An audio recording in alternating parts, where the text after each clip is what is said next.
Welcome to Back from the Abyss. I'm Dr. Craig Heacock. Past episodes of BFTA have focused on patients in the psychiatric abyss. But what happens when the person in crisis is the therapist?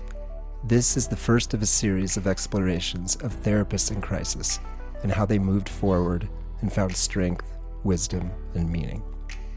Today's episode is about vicarious trauma, when the patient's trauma story permeates the therapist and begins to haunt their lives. My most powerful vicarious traumatization occurred in the second year out of my residency. As my new patient dutifully answered my questions, we got to the part about sexual trauma. She then slowly opened up about a horrific assault that took place years before. And as she went into the graphic details of what had happened, I noticed tears streaming down my face. She was so engrossed in relating her story that it took her a few seconds to notice my tears. Then she frantically started trying to reassure me. "It's okay, really," she said. "I've done a lot of healing over the years. That assault was really far away. I'm so sorry if my story was too hard for you." To this day, I can't visit an unnamed Colorado town without vividly imagining what happened to her there. And in some ways, it seems kind of pathetic on my part. I'm crying, and she's trying to reassure me and take care of me. But the therapists out there listening to this will know what I mean. In today's episode, Samantha describes coming out of her Master's of Social Work program, with essentially no psychotherapy training, but with enthusiasm and excitement and a commitment to help others. But she quickly finds herself in over her head on one particular case. A young woman whose story and very brief attempt at therapy still haunts her today. Names and some details have been changed in these stories to maintain confidentiality. So I have just finished grad school in Chicago, and I move out of state. I'm 26. I got my first job. I'm totally psyched. I think it is going to be great. It's at a family service agency that does outpatient therapy. It's just what I wanted. It's a really small agency. So there's myself, one other therapist. The clinical director leaves within the month of my hire. So there's the director, the financial person, and the secretary. Wow. And that's it. No one to guide you. And I'm going to get supervision, and I'm going to have supervision by a clinical director at a sister agency in another town once a week. And that, I believe that has started. So I'm 4 months out of school. How much training had you had up to that date? So you have a master's in social work. Correct. How much actual therapy training? Zero. So I have 2 clinical internships. Neither of them are outpatient therapy, and neither are with a typical healthy population. So I have a clinical internship with significantly mentally ill people, and I have an internship with senior citizens. So I have no direct clinical training. So you have a master's in social work. You're wanting to be a therapist. You get what sounds like an ideal job, but the dirty little secret is that you, A, have had essentially no therapy training, and B, it's sounding like your clinical supervision is going to be minimal at best. Correct. And just to clarify, looking back, this is about 23 years ago. Mm-hmm. So in the past 20 plus years, I have thought about this experience hundreds of times and where I was back then compared to the things I've learned now. Mm-hmm. You've looked back on it with regret, with guilt, with confusion. What's in your heart? Regret, shock, wishing it could have been different for me and for the client I saw. Continuing to wonder what I could have done in those situations that would have helped that I didn't know. Mm-hmm.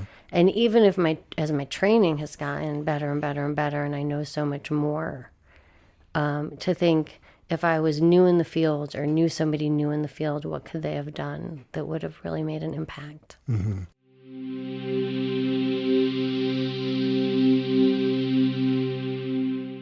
Let's circle back to this about how it sounds like it's still haunted you for many years. What happened in that agency? Most of my clients were typical therapy clients. I felt very comfortable with it. There were no real red flags. A young woman, I believe she was early 20s, called and wanted to come in for therapy. Her identifying information: she was young, she was married, she had a toddler. I thought, great. So she came in for her first session and she said, let me tell you my story. And this was a young woman whose dad was a very prominent member of the community. Everybody knew him. And this was also now the community I was working in. And this girl, when she was in high school, I'll call her Haley. Haley went to a party. She was super excited to go. She drank at the party willingly, but she didn't overdrink.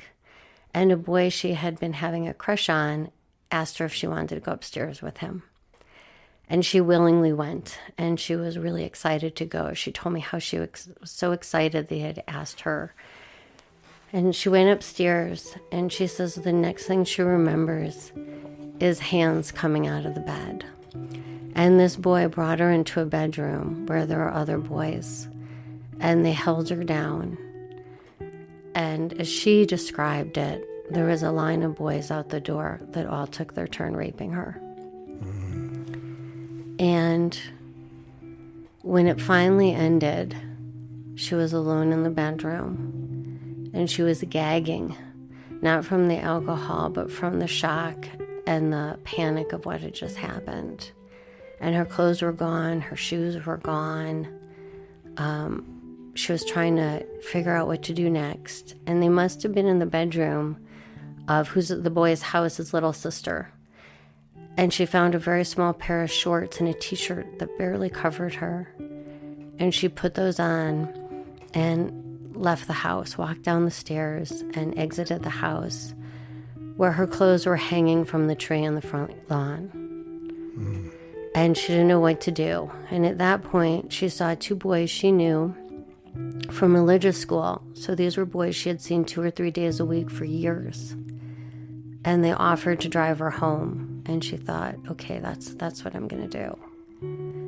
Unfortunately, these boys had heard what had happened, and the entire party had slept with her.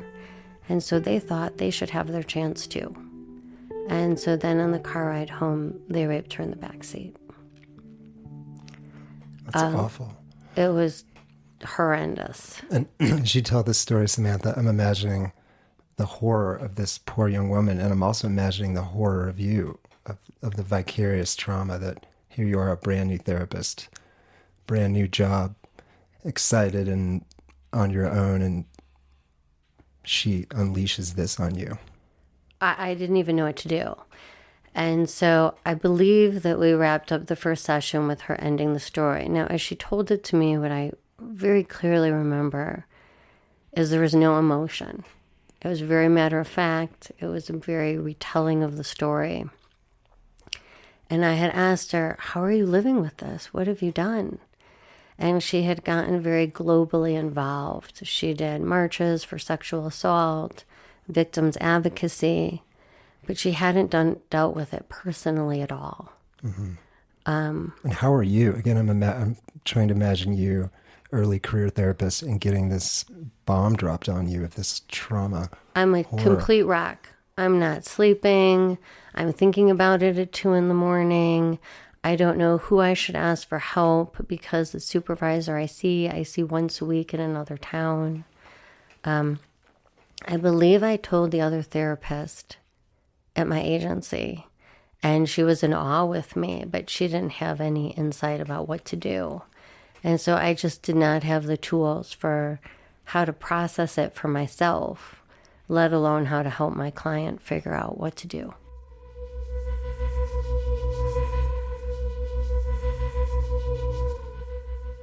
I mean, I get the sense hearing you tell this story that this still haunts you today. I mean, just I still think about it. Tell this story. This is not just you relating an awful story from the past. This is you. You got secondarily traumatized by this. I think I got traumatized by this. I would think about it all the time. And I would kind of picture how she described hands coming out of the bed. And I would kind of picture her being trapped there and how terrified she must have been. And one of the sad parts was she didn't even know how many people she had sex with. She had no idea.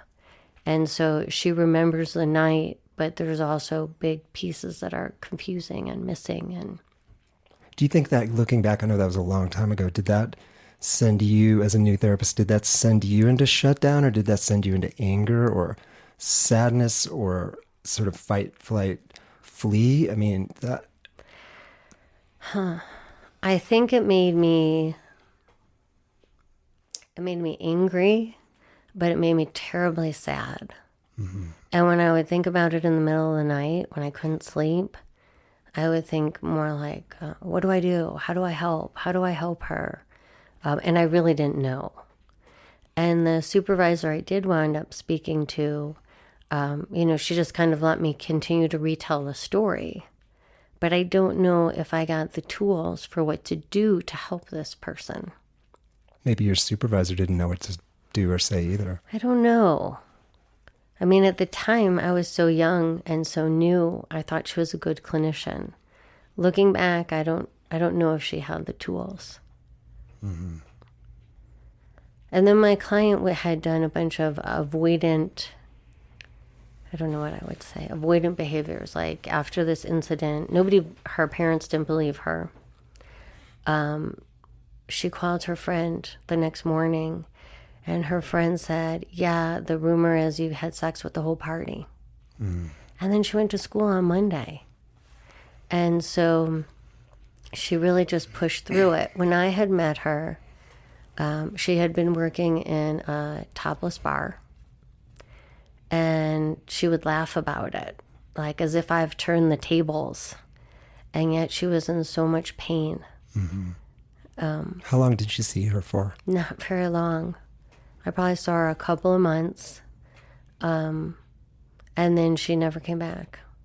I never knew why she never came back, but she never came back. I'm sure I wasn't helping her.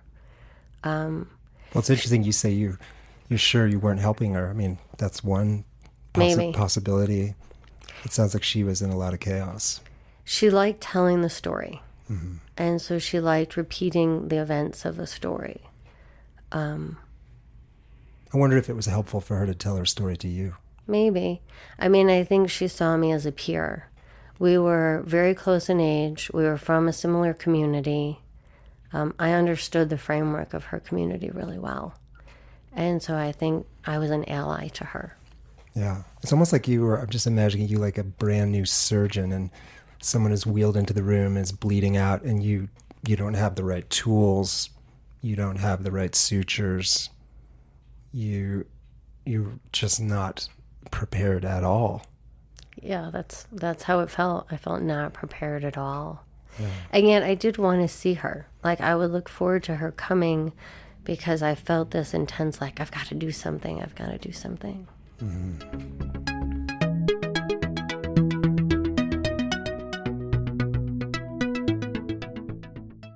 How did that affect the other clients you were seeing? And again, you're such a tender, vulnerable time early in all of us earlier in our career, and you have somebody walk in who has the potential to just, I would argue, like blow up your whole career before it started. So long ago. It's funny how we remember our people, right? And so I can look back and think of like a bunch of people I saw back then. So 4 months in of being a therapist, I'm thinking, who was I seeing? And yet I can kind of picture the people. They all seemed easy after that. Their problems were big, but they weren't in this category. I think I can remember some different people that who were having relationship issues. And, it's kind of funny to think about because I was in my 20s and hadn't had a ton of life experience in addition to clinical experience. But their issues didn't seem to have an impact. Where this woman, every time I went to supervision, I would talk about her because I felt like it just kept coming up. every once in a while when I would have a client that had trauma, this woman, that Haley, would come back in my mind, and I would start thinking about her again, thinking, I wonder what happened to her. I wonder if she ever got the help she really needed. Mm-hmm. What has been most painful about this case? I'm wondering if it's more the fact of the vicarious trauma of having it described in such a visceral, horrible way. And I can remember people I've worked with that describe traumas blow by blow that I feel like still I think about all the time because they describe them so viscerally. And or B, this idea, as I said, kind of the gunshot or the patient coming in bleeding out and you feel, I don't even have the tools to address what's in front of me. Because that would be she would be very challenging for the most experienced trauma therapist. If I knew then what I know now, even if I didn't have the tools, I would know how to get her what she needed. Mm-hmm.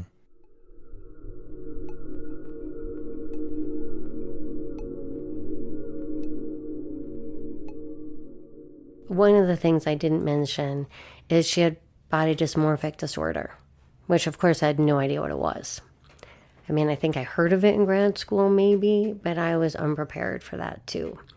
And so she would start talking about things like waking up at 2 a.m. and grooming and putting on, base and doing all her facial makeup and having her hair done.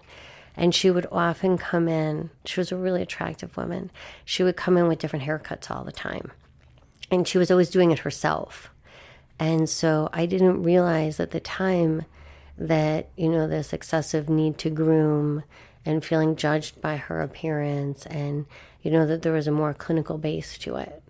As I was trying to do research and to be like, what is going on with her? And so, I figured it out. And yet I still didn't feel like, okay, now I know she has this, but what do I do with this? Yeah. I wonder if she wanted you to be a witness and or if she wanted your help. I think the witness was huge. Mm-hmm. I think she wanted me to be her witness because I think she identified with me. Mm-hmm. Because I think in our therapist careers, we think our role is always to help, change, fix, whatever. And I wonder if this might be a case where, that she was looking for a witness.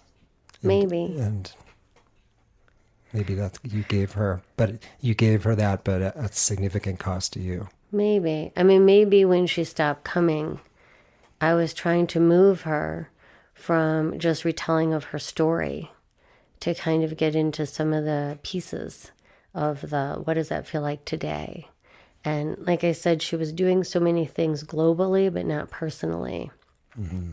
And what do you think, looking, again, 25 years later, looking back, what was there about this case that's still, well, it's the case you wanted to talk about today, or maybe didn't want to talk about, but that's, your abyss moment as a therapist that so many years later, only seeing her a few times, I mean, really not even getting the chance to build up a longer term, deeper relationship with her, that this still is so difficult. I think her story was so painful to hear. And I felt so unprepared.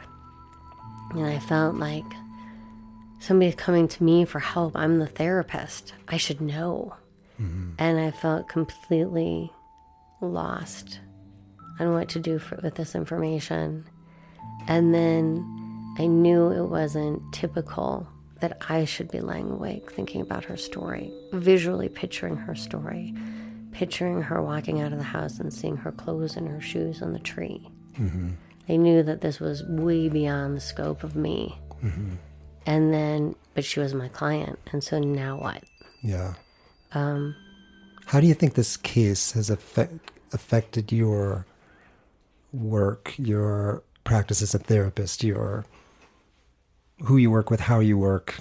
And clearly, it sounds like it has haunted you in many ways in your soul, but I'm wondering how it's affected practice, if at all. Well, I think for a long time I didn't want to do trauma work. But we all see people with trauma in therapy. And so it took me a long time to feel comfortable and to feel like, okay, if I have a client that I'm working with that trauma comes up that they're revealing, how do I deal with this? Mm-hmm. And how do you have in your mind a sort of a threshold or sort of a gut feeling, or where you think, okay, this is going over a level now where I need to bring in different kind of trauma expertise, or I know myself enough to know that this kind of trauma is too traumatizing to me or too difficult? I've never had a situation like this with Haley. I've never felt like that again. I have had people that, as we start processing their trauma, if I think that they would be better served through somebody that, say, does EMDR, then I might encourage them to do that. I may still work with them and work with the EMDR therapist. But looking back, if I knew about EMDR 25 years ago, when this woman came to me, I would have referred her out. And I think at the time I didn't even know about it. And so now what I think, if somebody calls me on the phone, one, screen, new therapist, screen. Know that it's your job to protect yourself, but to also protect your clients. That if you're not a good fit for them or you're not prepared for them, for their case, don't take them. I think sometimes young therapists, new therapists, doesn't matter how old, are hungry for clients, and we have to be very careful about who we take. And so screening is kind of a big deal of, is this an appropriate client? Yeah. And if they're not, then how do we help get them the resources that would be the right? Because it seems like this woman brings up a whole bunch of issues, but one is when people have a horrible trauma history and they open up to their therapist about it, that can be, even to the most experienced therapist on the planet, that can be brutally traumatizing, just to witness someone's stuff. Well, and I think, over the years, all therapists, we all see people who have trauma, and there are certain people that have a bigger impact. I don't think it's unusual to go home thinking about our people. It's the people that we go home and think about in the middle of the night that we know this is beyond healthy for me. Yeah.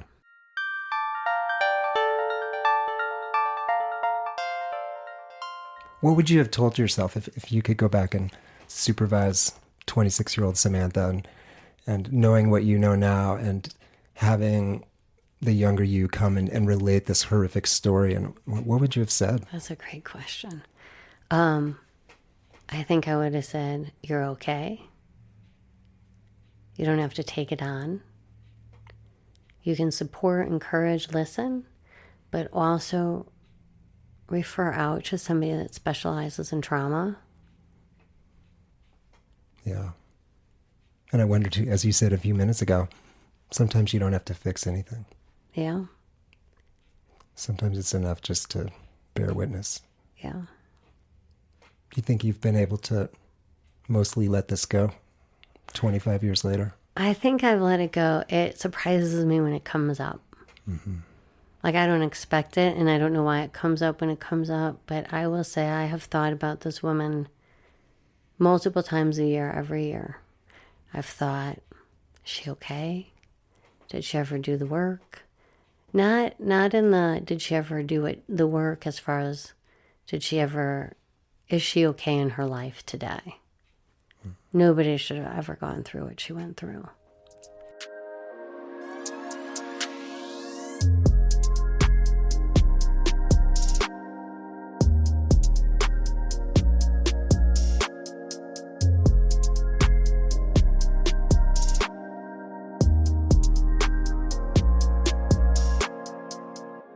So now, Samantha, you have a lot of experience, and I think sometimes as therapists, we get deluded with this thought that the more experience we have, the easier it's going to get. But I think you and I both know that actually every once in a while, that really hard person comes across into our office and either touches something in us personally or brings up something from the past or traumatizes us in a vicarious way. And I'm wondering what you're doing now in 2019 to try to care for yourself and to be a healthy therapist that maybe you weren't able or just didn't have access to back in your mid-20s. So now 20 years later, I have a community that I've been in where I have friends that are therapists and psychiatrists that I'm connected to and can talk to if I need to. I've been part of a consultation group for 18 years. I think it's been 18 years. And we get together monthly to discuss our hard cases. And I also run a supervision group for young therapists to give support, encouragement, education. So if a situation like this comes up for them, they don't feel alone. When looking back, some of the things that I desperately think I needed in my first job out of grad school was I needed community and therapists to just talk to in addition to supervision. And I never had any of that. And my guess is that's still the norm. Oh, I think we need it. And what I always tell people when they leave our supervision group, because they have gained enough hours towards licensure, just because you're licensed doesn't mean you don't need a group. Always be part of a consultation group. We always need to be discussing our cases, because cases are going to come up that we never anticipate, and they're going to blow our mind. And we're going to have somebody that we call. And I have one therapist friend in particular that we call each other when something comes up, and we go, "Oh, I got to run this past you. I got to process." Yeah, what a gift to have that. Oh, it's a huge gift. Every therapist needs that gift. Mm-hmm. Yeah. If you like this episode, please share it with anyone else who might find hope or meaning in this story. Check out our website, bftapodcast.com, where you can learn more about us and this project, get more information on the treatments mentioned in the stories, as well as additional resources and music credits. You can also email us with comments or story requests. If you have time, please rate us on iTunes, as this helps us spread these stories far and wide. Much gratitude to my good friend Chris Johnson, who does our sound, and thank you for listening to Back from the Abyss. May each of you find the strength and support to find your way through the darkness.